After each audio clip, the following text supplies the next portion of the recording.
Pickup Music Festival se vraća u Karlovac.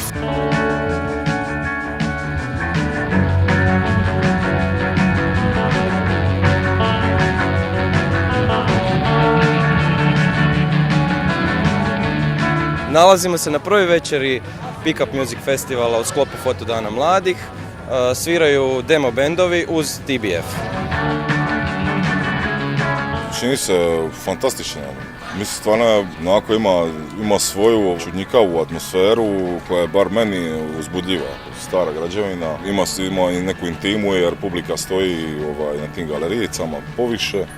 Zanimljivo u svakom slučaju, a kad usporedim sa svim prijašnjim nastupima u Karlovcu, ovo je najzanimljiviji prostor ikad. Drago me da u Karlovcu se ovako nešto događa, nadam se da će imati dugo trajanje, da neće se ugasiti brzo kao brojni takvi neki događaj.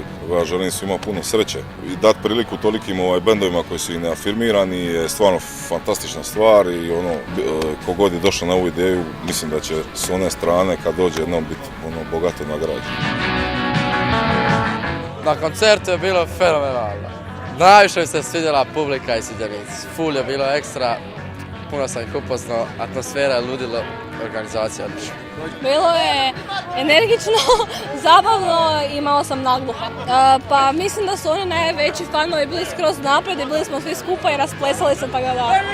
Apsolutno bi preporučila svima da dođu na Fotodane mladih. Koncert je bio super, sve je bilo super, publika, atmosfera, TBF i ostali izvođači su bili stvarno super.